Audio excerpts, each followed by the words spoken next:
Hi guys, I just watched the mid-season finale of The Walking Dead. I have to say I'm pretty excited with how things went, some of it. But first and foremost, I want to say, just in case you don't watch The Talking Dead, it comes back on February 12th, so get excited for The Walking Dead the rest of the season. Another thing I want to say that I had a couple people bring up with my predictions video is I do base some of what I think is going to happen on the comic books just because certain things I really, really want to see. Now, obviously, there's huge differences between the two. Andrea's dead in the show. She's still alive in the comics. Herschel's death with Tyrese's death. There was some really big differences. So, obviously, stuff can go different ways. Plus, the fact Carol and Morgan are still alive, and at this point, they're dead. So, it can obviously go completely different directions. Sometimes I think I'm seeing two completely different things and it's not even the same for me.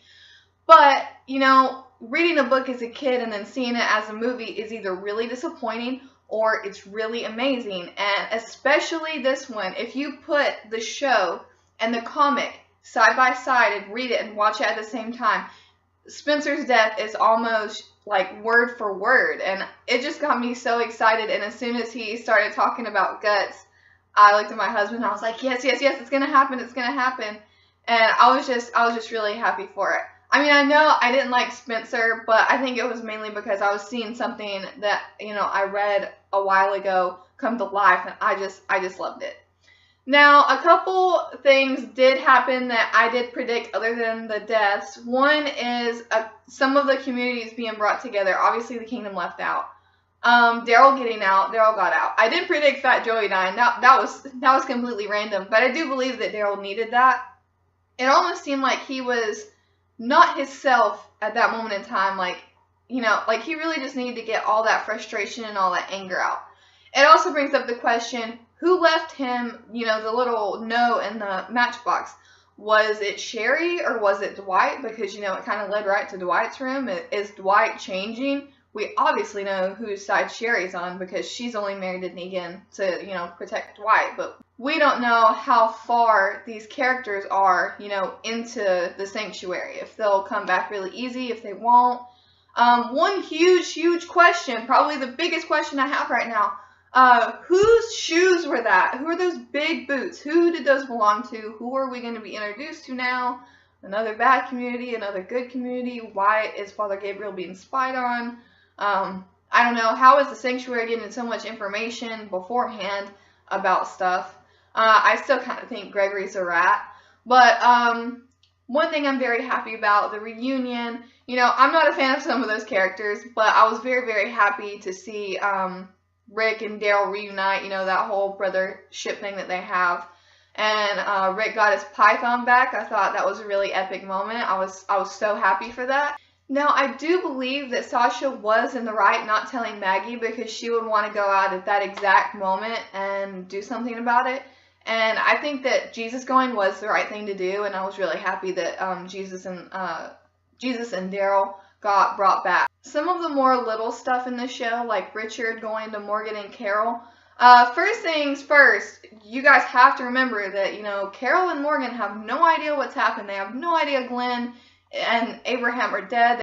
They have no idea about what's going on right now in Alexandria. So we can't really fault them for not wanting to fight anymore because that's kind of what their characters are leaning towards right now. But, say that Daryl showed up at the kingdom instead of the hilltop and told them what happened, they would definitely be back to their group as soon as possible.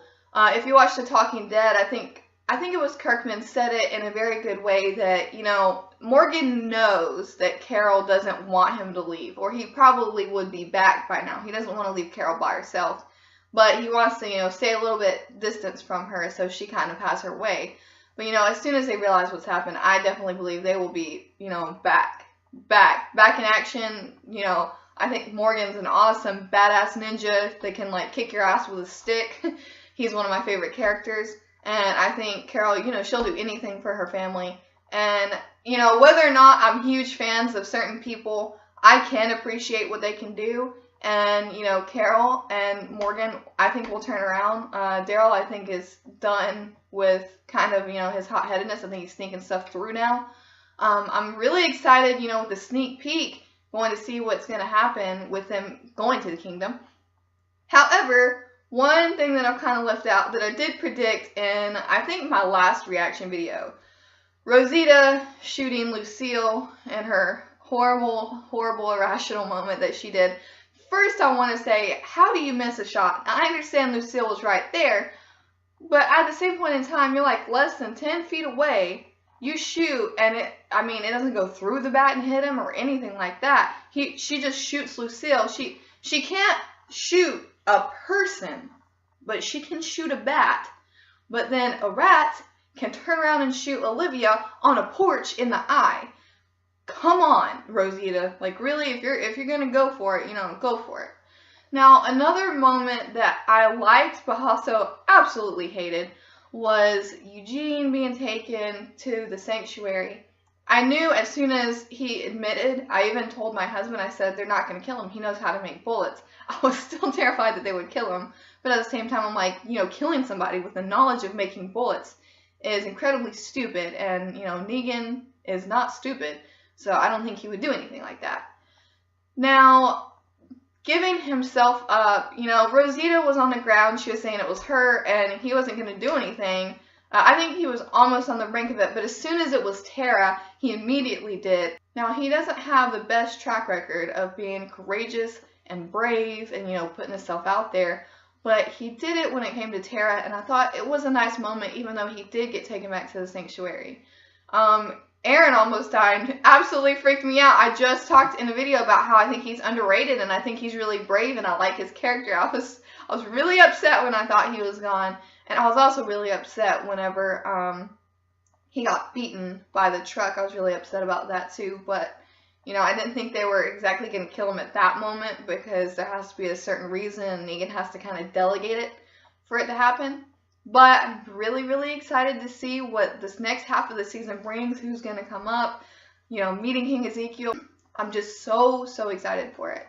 I guess that's it for this video. Now, I do want to say tomorrow I'm going to be releasing a different type of video since I obviously can't do reactions anymore until February.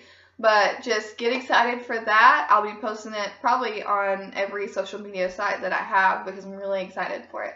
Alright guys, please like and subscribe. Bye.